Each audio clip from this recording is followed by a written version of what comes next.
I'm very happy to introduce to you to a very interesting case, actually two case reports from Vicent Qin from Brussels. He's dealing with in two cases in which complications happening at the interface and ended with a very nice resolution of a haze that was developed because of this complication. During these two case reports offered by Vicent Qin, you will learn about how to manage these cases towards a successful outcome. Thank you, and I'm sure that you will learn a lot with these two cases of Vicent Qin. Thank you. Ladies and gentlemen, dear colleagues, dear friends, welcome to this session about case reports in the ARI Congress. My name is Vicent Qin from Brussels, Belgium, and I'll be happy to share with you two cases of refractive surgery with some degree of complications. These are my disclosure of interest, nothing of which is relevant to this talk. So, the first case that we're going to approach concerns a 38-year-old female with a pre-op of minus 4.25 diopters of myopia in the right eye and the minus 2 diopters of astigmatism in the right eye and the left eye, minus 5.75 diopters of myopia and minus 1.50 diopters of astigmatism with no particular past medical history. In the left eye, she had a slight pre-existing amblyopia. Slit lamp examination was normal, and fundus also relatively normal as well. Normal IOP, and on Panicam topography examination, the topography was really regular and a 540 micron pachymetry in both eyes. So relatively standard case, and she undergoes a femto LASIK with the Z-Mirror Z8 laser with a 110 micron flap and a 9 millimeter diameter flap. The ablation was performed with the Wavelight topo-guided excimer laser ablation. On post-op day number 1, the patient was very good with a 1.0 vision in the right eye and then 0.9 vision in the left eye, the amblyopic eye. Slit lamp examination was uneventful and the refraction was very good, close to 0. On post-op day number 7 as well, everything was normal. Patient was very happy. However, the patient comes back at 3 months and the patient really complains of blurriness of vision, tearing, and photophobia. And refraction was still relatively good, but uncorrected visual acuity was 0.8 instead of 1.0 in the right eye and 0.9 in the left eye. What we see on the slit lamp at 3 months is that the patient had developed under the flap a haze, a grade 1 haze with epithelial ingrowth, that's the 7 o'clock position, and a curling of the flap edge with a kind of lagoon with positive fluorescein staging, stage 3, under the flap and with some degree of haze. And the left eye also has some degree of haze. So there was a decision because of the epithelial ingrowth and the flap thinning, as well as the beginning of the melting, it was decided to relieve the flap partially at the 7 o'clock position in the right eye. So did the partial peripheral relief, the scraping of the epithelial ingrowth, and a washing and a scraping of the peripheral strobal bed with a bandage contact lens. At day 1 and day 30 after the relief, epithelial ingrowth was successfully treated, but that was for the epithelial ingrowth, but the haze actually stayed in both eyes under the flap, and that was starting to become a bit annoying. So what we saw is that the haze was really staying, and there was haziness and fibrosis under the flap in both eyes, which increases slightly during the 6 months post-operatively. The visual acuity stays at 1.0, uncorrected in the right eye, 0.9 in the left eye. And refraction stayed relatively stable. At 1 year post-op, the haze was still stable with no big complaints. At 18 months post-op, the patient complains of photophobia, epiphora again, and decreased visual acuity in the right eye.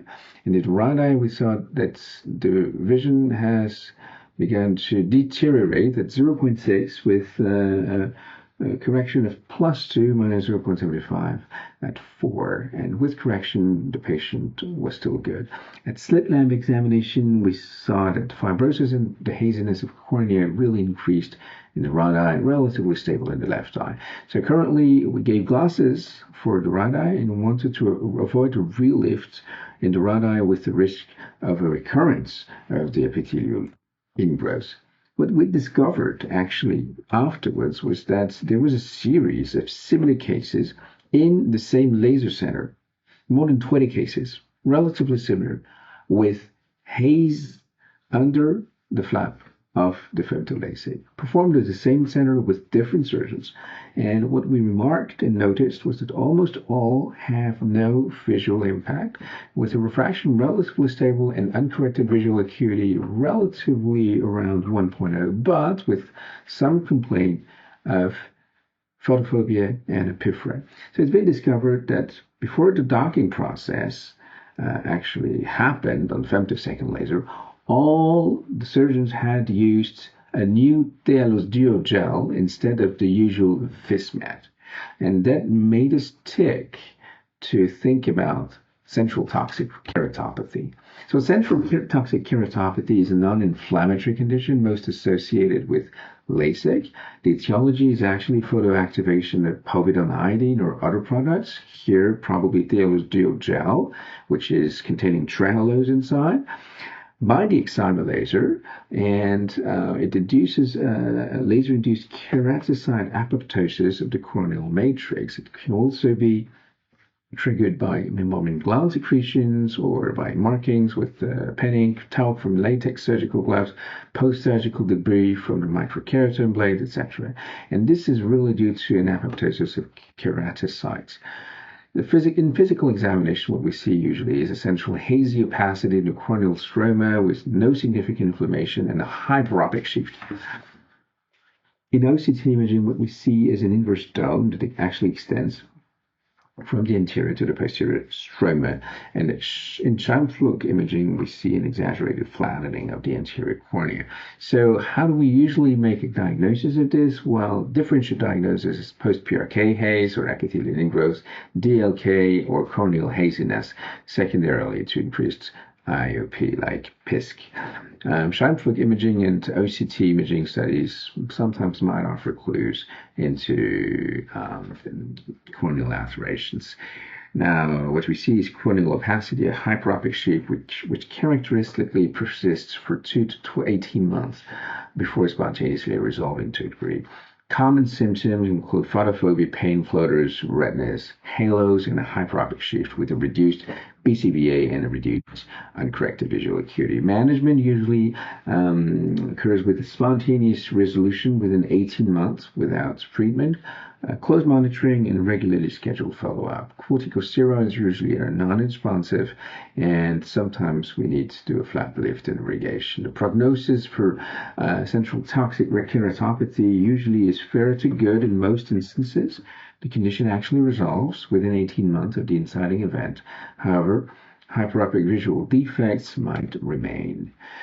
We go on to the second case, which is about a 42-year-old female and with pre-existing myopia. And astigmatism is stated, no past medical history, normal pre-op examination, and a normal preoperative pentacam. She undergoes LASIK with a 9mm flap on the Zimmer 110 micron flap.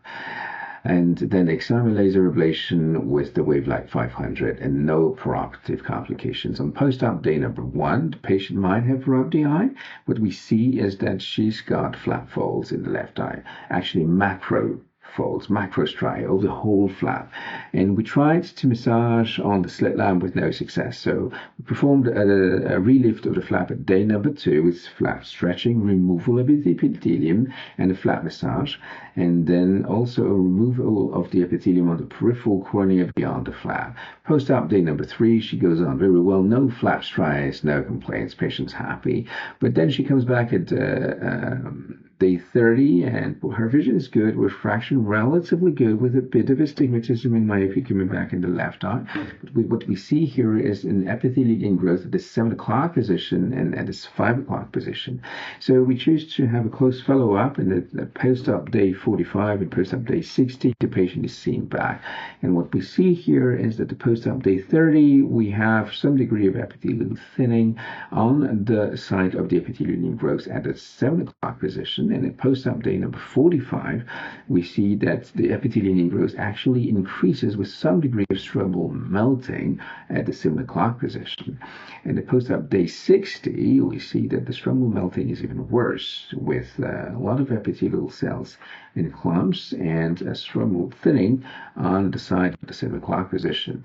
So the epithelial growth being progressive with a flat melting and a fluid-positive lagoon, it was decided at day 70 to actually partially relift the flap at the 7 o'clock position with scraping of the epithelium, as well as the scraping of the epithelium from the rear side of the flap and also the stromal bed, removal of the epithelium on the peripheral edge of the cornea.